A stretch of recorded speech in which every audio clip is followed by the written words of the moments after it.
Alam mo, tinanong na rin ako kanina, di ba, how am I? Sabi ko, kanina wala akong nararamdaman. Sa totoo lang, wala talaga akong nararamdaman. Hindi ako galit, hindi ako disappointed. Nothing at all. Kasi pointless naman na mag mag-harbor ako ng feelings about what happened.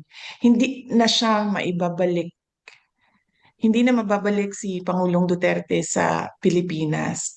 So what we should do as a country is move on from what happened. No?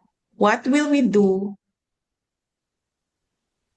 as our ways forward as a country and as a people from what happened?